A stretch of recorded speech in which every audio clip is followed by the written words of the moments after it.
zaman ini yang perlu kita lakukan dua hal saja. Kuatkan syariat thariqah supaya mendapatkan haqiqah, dan ikut serta dalam pergerakan memperjuangkan Al-Imam Al-Mahdi di akhir zaman. Karena ujung akhir zaman di situ. Tapi Al-Mahdi nggak usah dicari-cari, ya. Cukup siapkan 4 ilmu ini, pasti ketemu dia.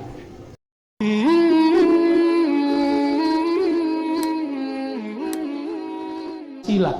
Yang kita pentingkan jalan tercepat, bener gak? Hari gini antum masih mau belajar thariqat yang berbelit-belit? Masih mau? Mau jalan tol atau jalan tolol? Serius loh nih. Ini pertanyaan serius loh ya. Mau jalan tol apa jalan tolol? Jalan tol itu ma'rifatullah, mengenal. Kalau sudah kenal Allah, sebut saja namanya sekali, langsung bergetar itu kalbu, ya. Sebut saja namanya, kita akan rindu kepadanya. Tapi kalau belum kenal kepadanya, disebut 1000 juga gak ada rasa. Kolbunya ada baal, kata orang. Karena banyak dunia disebut nama Allah gak nempel-nempel, gak konek-konek kolbunya dengan Allah Subhanahu wa ta'ala. Padahal Allah yang bolak-balik kolbu. Disebut nama yang bolak-balik kolbu, kok dia gak nyadar? Berarti dia belum kenal Allah. Makanya tidak semua orang yang minta talqin layak ditalqin zikir, karena dia belum kenal siapa yang bolak-balik kolbunya, ya. Jangan nafsu minta talqin. Talqin itu nggak pakai nafsu. Talqin itu pakai ilmu. Oh, saya sudah banyak talqin, itu tanda ente bernafsu, ya. Emang kalau udah banyak talqin terus berhak maksain guru talqin? Ilmui dulu talqin itu apa yang disebut, ya. Kok udah sering talqin tapi nggak beres-beres juga, jadi kolektor deh, ya. Masalahnya nggak ada namanya rumah apa, kalau banyak barang-barang berharga disimpan tuh nama rumah apa? Museum talqin ada nggak? Nggak ada. Museum ijazah ada. Kawan saya ada yang kolektor ijazah, masuk kamarnya jelas membanggakan. Ijazah thariqat ini, thariqat itu, jelas. Prestisnya jelas. Baik. Kita berbangga dengan tujuan yang dicapai atau dengan jalan yang dilalui? Tujuan disebut haqiqah. Hakikat itu bahasa lainnya keyakinan kepada Allah Subhanahu wa ta'ala. Maka orang yang hendak menempuh jalan, labudda ayyuhaqqiqal haqa'iq, mesti dia pastikan jalannya mau kemana. Dia mau sakti atau mau ketemu yang maha sakti, itu beda, ya. Ini thariqat pengen sakti mau banyak hari ini. Kalau itu yang antum cari, nggak ketemu Allah, ketemunya lawan. Nanti orang minta adu, yuk kita adu yuk, mau, repot. Maka saya nggak mau lagi belajar ilmu begituan, udah ditanggalin sudah. Nggak mau belajar ilmu kesaktian, maunya 0. Kalau kita 0, kita baca kul huwallahu ahad, tinggal tambahin 1 depannya. Kalau kita menolkan pikiran, nolkan kolbu, nolkan semuanya, maka nolnya tambah banyak. Tinggal tambahin keesaan kepada Allah, iman tambahkan di depan. Jika nolnya banyak, orang ini akan bernilai, orang ini berharga. Gimana? Udah menolkan banyak belum? Masih merasa saya berthariqat ini nggak mau, itu berarti belum menolkan. Saya santri ini saya nggak mau. Sejak kapan ilmu itu harus dihalangi dengan thariqah? Sejak kapan ilmu itu harus dihalangi karena kita punya guru? Kalau gurunya tahu, paling dia bilang kamu ambil aja ilmunya, gitu ya. Maka saya mengajak diri saya sendiri dan hadir, mari perbaiki tujuan. Jangan cuma jadi gimmick, ilahi anta maksudi waridhaka matlubi. Itu mah cuma gimmick namanya. Benerin maknanya, ya Allah hanya engkau tujuanku.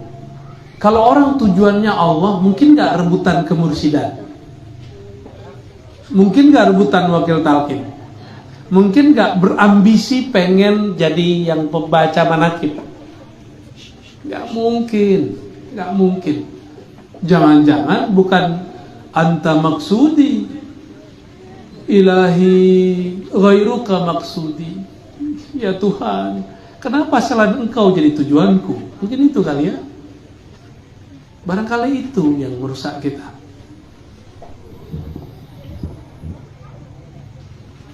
Oke, jadi thariqah itu penghubung antara bab al-iman dengan al-ihsan, bukan turunan al-ihsan.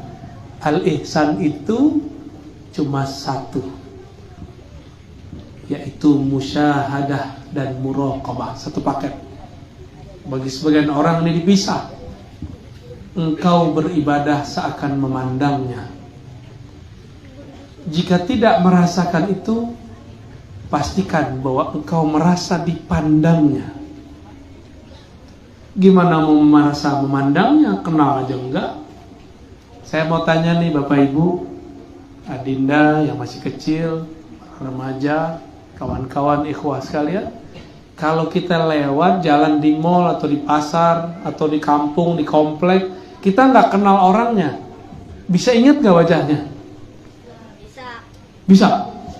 Kita nggak kenal, bisa ingat nggak? Kenal itu bisa wajahnya, bisa namanya, bisa ciri-cirinya. Kalau yang lewat misalnya motor, motornya warna ini, berarti udah kenal motornya. Kalau belum kenal apa saja tentangnya, bisa ingat gak? Gak bisa. Maka orang-orang yang tidak pernah mengenal Allah tidak akan bisa memandangnya. Di saat Allah hadir, dia tidak merasakan kehadirannya. Allahumma sholli ala sayyidina.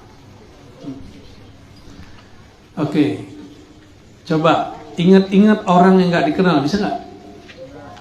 Coba ingat orang yang gak dikenal. Bisa ingat gak MC?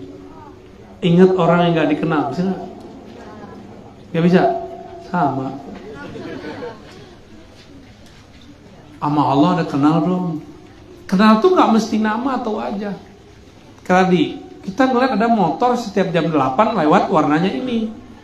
Motor butut, berisik, tapi orangnya luar biasa. Suka senyum, suka nyapa, tapi motornya unik. Ya, motor ente cum. Pasti kita ingat, oh motor orang unik. Kita yang kasih dia nama sebelum dia pun mengenalkan namanya. Motor unik, om yang punya motor unik, abang unik. Kita kasih nama dia. Gimana? Berarti sudah mulai kenal. Untuk mengenal Allah nggak mesti ketemu wajah. Sebenarnya Allah setiap saat menghadapkan wajahnya kepada kita. Cuma karena belum kenal, maka kita tidak merasakannya. Cukup lihat satu helai rambut di badan, bukan kita yang menumbuhkannya. Kita lihat ada kerutan di kening, ada jerawat yang tumbuh. Ini yang tadi hadrah, udah jerawatan belum kamu? Tahu jerawat nggak? Nggak ngerti ya? Ini udah tepar, udah masuk ke alam lain. Jawara kita masuk ke alam lain. Itu bab ihsan namanya. Apakah ihsan itu? Ya. Ya. Jawara, kamu tahu jerawatnya? Gak tahu ya. Kalau kita dulu, kalau kita dulu punya jerawat, kata orang kamu yang lagi jatuh cinta ya. Padahal habis makan kacang 1 botol. Kayaknya biar kita disebut punya banyak pacar, jadi kita banyak-banyak makan kacang. Oke. Supaya kita tersentuh dengan menyebut nama Allah, maka kenali peran Allah setiap saat di tubuh ini. Mulai dari satu helai rambut, dari ujung rambut kepala sampai ujung kaki. Itu bukan saya, kita yang berkuasa. Makanya coba tanya teman-teman yang sudah mulai keriput, itu nggak bisa ditahan ya? Bisa nggak? Saya tuh pengen brewok loh, serius. Kayak yang depan saya ini pengen brewok nih. Tapi nggak bisa. Tapi abang saya ada yang brewok. Om saya ada yang brewok. Kok saya sendiri nggak brewok? Ini aja susah-susah nih manjangin itu ya. Karena dia kalau panjang dikit miring ke kanan gitu. Kalau kurang gitu juga aneh juga kelihatannya. Pengen brewok kayak ente tuh. Satu. Tapi nggak bisa karena saya tidak berkuasa menumbuhkan rambut. Ente nggak kuasa nemuin rambut, terus bilang, no sini saya obatin sembuh, belagu amat. Yang kesurupan, sini saya usir, belagu amat. Yang ada, ayo sama-sama kita minta kepada Allah, semoga orang ini sembuh, itu baru benar. Ya. Yang paling lucu, ada orang berpakaian ustadz, jualan mantra jalbur rizq. Tahu jalbur rizq? Narik rezeki. Jualan ijazahan pakai mahar. Tapi dilihat-lihat orangnya kismin. Tahu kismin? Loh kalau mantra ini bekerja, harusnya dia kaya duluan toh. Tanda kurang waras yang minta ya. Jadi benarlah kata Nabi, man ata arrafan lan tuqbal salatuhu 40 yawman. Siapa yang biasanya Nabi ngomong 40 lailan, ini 40 yawman. Lan tuqbal, ini kan unik. Siapa yang datangi orang sok pinter, itu sebenarnya orang pinter ya. Arrafan, orang pinter, maka tidak diterima sholatnya 40 hari. Kenapa? Enggak waras. Sekarang ada apa namanya? Boneka-boneka apa tuh? Ya, kita belum tahu ini maksud mereka apa. Kalau dia percaya itu punya energi yang setara dengan Tuhan, itu musyrik. Kalau dia cuma bilang ini bisa diisi energi, wah air ini kita bisa isi energi. Bacain Fatihah langsung ada isinya.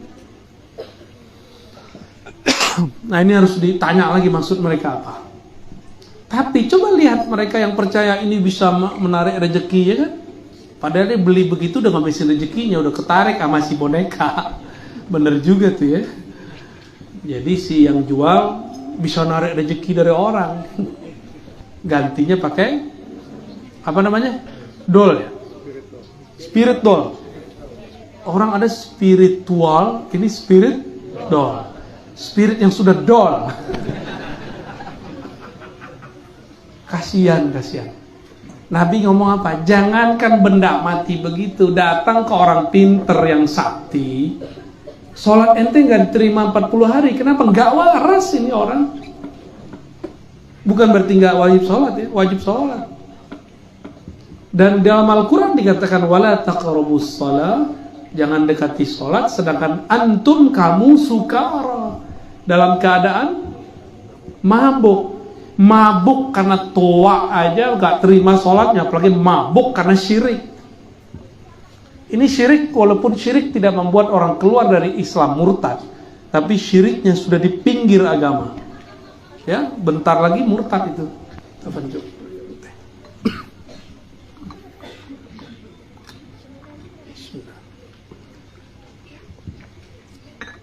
Ini alamat mau selesai nih. Mulai gatel-gatel ya. Kayaknya ada yang tersungging ya di luar sana ya. Kalau yang ini nggak ada yang bawa spirit, yang ada spiritnya sudah dol semua. Waras gak ngeliat orang begitu? Jadi antum buat jimat sama. Saya nggak mengharamkan jimat loh. Jimat itu ada di hadis Nabi. Ada di. Bahkan Nabi Sulaiman itu menulis innahu min Sulaiman, innahu bismillah, itu jimat sebenarnya. Bagian bawah itu jimat. Nih surat Nabi Sulaiman, surat sakti. Jimat itu sederhana. Kalau orang kerja pejabat ngasih instruksi kepada bawahannya, nih surat sakti, itu jimat. Bekerja nggak tuh? Bedanya ini jimat ruhani, jimat gaib. Urusannya kepada gaib, bahwa itu makhluk gaib tunduk gitu. Ada ilmunya, ada mekanismenya, tapi ini berbahaya.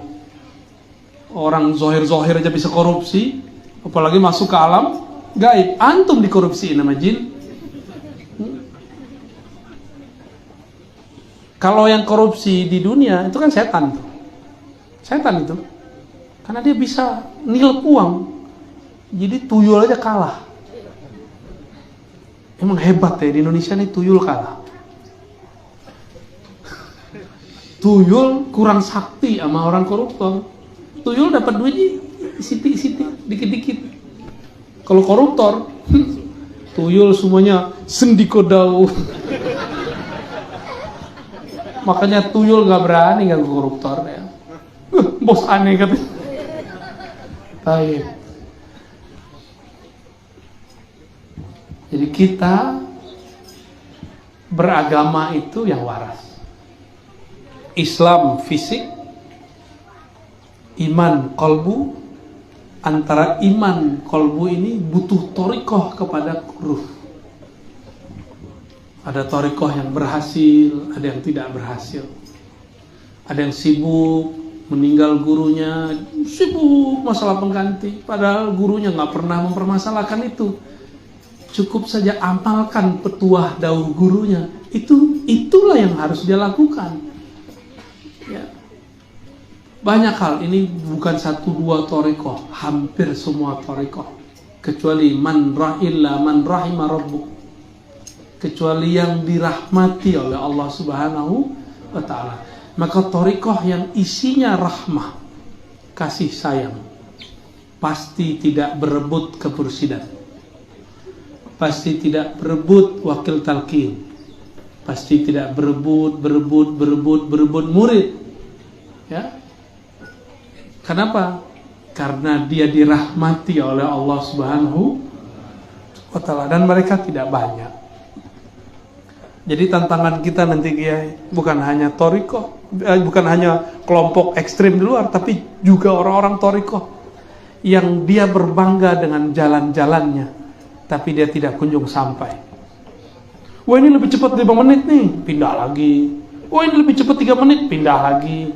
Akhirnya muter-muter, disuruh tahu-tahu gang buntu. Banyak gang buntu di thariqah. Orang udah mentok, nggak jadi wali, ya. Udah mentok di situ, udah banyak hari ini. Padahal mau jadi wali sederhana, salamatus sadar, buang obsesi, buang ambisi, jadilah makhluk yang kalbunya nol, sehingga ketika Allah yang Maha Ahad, Maha Esa, Maha Satu, jika ia bertajalli, ia hadir rasanya, itu nolnya menjadi energi. Ya. Jadi nol itu tidak ada nilainya, tapi dia ada, benar nggak? Nol ada nilainya nggak? Tapi dia ada nggak?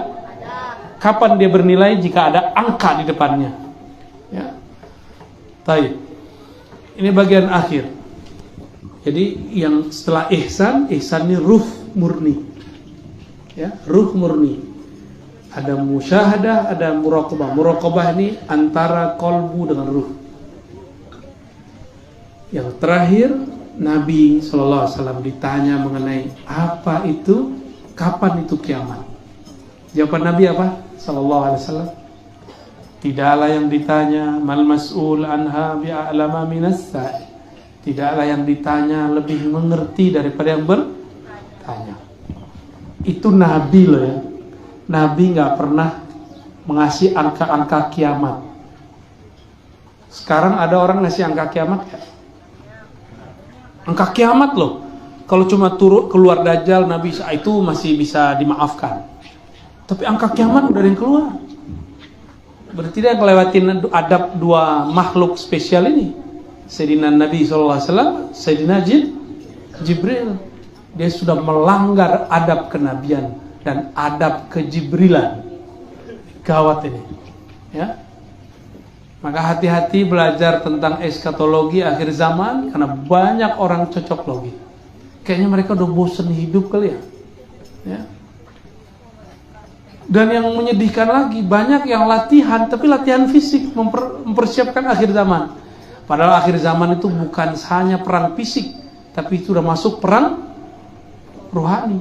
Jadi yang dilatih itu seharusnya Islam, iman, ihsannya yang paling banyak dilatih.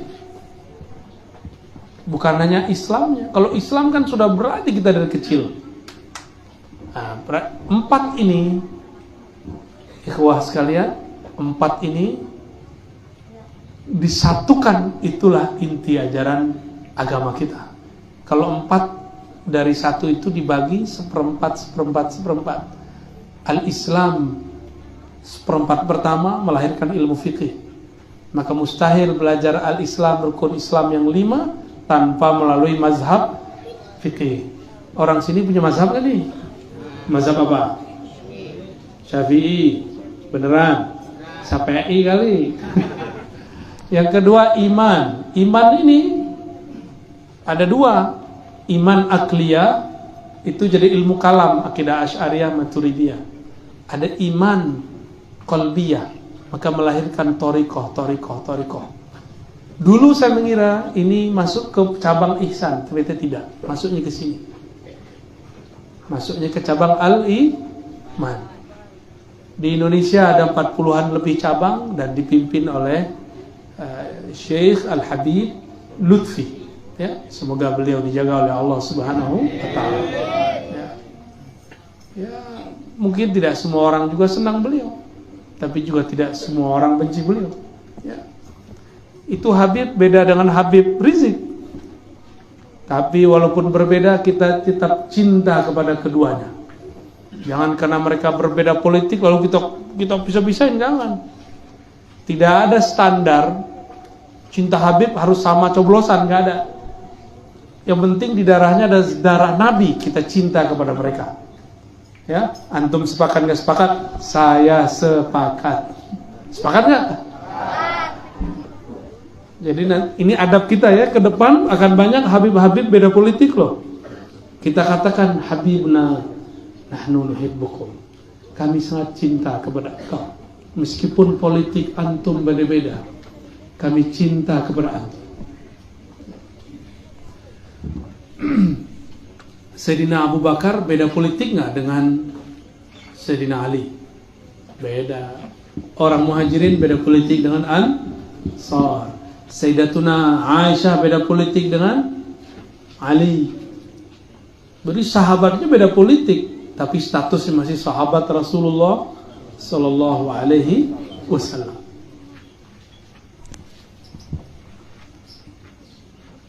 Bab al-ihsan disebut dengan bab hakikat dan ma'rifat. Hakikat dan ma'rifat. Apa beda hakikat dan ma'rifat? Hakikat itu keyakinan-keyakinan yang muncul pada diri seorang hamba. Tapi keyakinan ini belum utuh, terpecah-pecah. Terpecah-pecah dalam bentuk ungkapan-ungkapan. Kalau sudah digabung namanya ma'rifat. Dan yang mampu menggabungnya cuma baginda Rasulullah SAW. Bukan mursyid, bukan wakil talqin, bukan. Yang sanggup cuma baginda Rasulullah SAW. Atau pewaris mutlaknya yang disebut wali al-ghaus. Di zamannya Syekh Abdul Qadir Jailani, di zamannya Syekh Al-Imam Abdul Hasan Syazili, di zamannya Al-Imam Ibn Arabi, di zamannya Bahauddin Shah Naqsyabandi, di zamannya Sidi Ahmad Tijani, di zamannya Sidi Ahmad Rifai, Ahmad bin Idris Al-Idrisi, Muhammad bin Abdul Karim Saman. Itu di zaman mereka lah yang memimpin, mereka lah yang merawat itu. Tapi di zaman ini Allah masih rahasiakan, ya. Allah rahasiakan bagi orang yang belum mengetahui rahasianya. Allah buka terang benderang kepada siapa yang mengetahui ma'rifat al-Muhammadiyah. sallallahu alaihi. Maka al-haqaiqnya juga al-haqaiq al-muhammadiyah. Al-haqaiq al-muhammadiyah itu ada puncaknya pada satu, yaitu la ilaha illallah. Mahar masuknya ke dalam bab ma'rifat Muhammadur Rasulullah SAW. Maka setinggi apapun, sebanyak pun zikir la ilaha illallah kita, wajib diademkan, ditawar kembali dengan sholawat. Gak beruntunglah anak-anak kecil ini rajin bersolawat ya. Kita beruntung, komplek kita, gang kita ada orang sholawat di situ. Itu negeri tempat tanah langsung sejuk diberkahi. Tinggal ikhlasnya ya. Jangan karena mau makan nasi kebuli antum sholawat aja sudah qabul indallah ya. Gak perlu karena pengen makan kebuli. Saya ini hampir tiap malam makan kebuli sampai enek sama kebuli. Serius, ini udah enek ya. Lihat kebulinya tuh, dia lagi muncul lagi. Akhirnya makan ubi. Lucu gak tuh? Orang nyari, kita makan ubi sama itu tuh daun. Kan mirip-mirip kayak yang berjenggot di kandang kan. Ya emang karakter kita ada mirip dengan mereka ya. Suka ngembek. Benerlah kata Allah, ulaika kal an'am. Semoga kita gak termasuk. Amin ya rabbal alamin. Apabila 4 ini sudah diisi ya, yang terakhir akhir zaman. Akhir zaman ini akan membuat orang mau berjuang, karena ujung akhir zaman adalah minhaj nubuwah, manhaj kenabian. Manhaj kenabian kalau orang sudah sampai di bab ihsan. Kalau belum, baru diwirid, udah belagu mau wiridnya. Ada nih orang cuma dengan zikir 70.000 la ilaha illallah dan merasa dirinya hebat. Ada yang ngeritik dia lah terima. Berani melawan gua nih ahli zikir la ilaha illallah. Itu bukan al-Muhammadi, itu Azazili. Tahu Azazili? Nama kecil dari iblis waktu dia masih berpangkat malaikat. Iblis itu ngomong, saya kan ahli wirid, ahli zikir, menguasai zikir semua makhluk di surga. Ana khairum minhu, saya lebih baik dari dia. Ada terbersit di kalbu seseorang yang disebut mursyid, wakil talqin, ustadz, pesolawat, guru ngaji, orang biasa. Maka dia adalah antek-antek Azazil, wakil talqinnya Azaziliyah. Thariqat baru, tapi sudah lama, muncul baru sekarang namanya. Aneh ngeluarin namanya. Dan itu bukan mu'tabaroh, nggak ada stempelnya, nggak ada stempel Habib Lutfi di situ. Adanya stempel Habib PA di situ ya. Hadirin ikhwah yang dimuliakan Allah, barangkali itu yang dapat saya sampaikan. Maka di zaman ini yang perlu kita lakukan 2 hal saja. Kuatkan syariat thariqah supaya mendapatkan hakikat, dan ikut serta dalam pergerakan memperjuangkan Al-Imam Al-Mahdi di akhir zaman. Karena ujung akhir zaman di situ. Tapi Al-Mahdi nggak usah dicari-cari ya. Cukup siapkan 4 ilmu ini, pasti ketemu dia, insya Allah.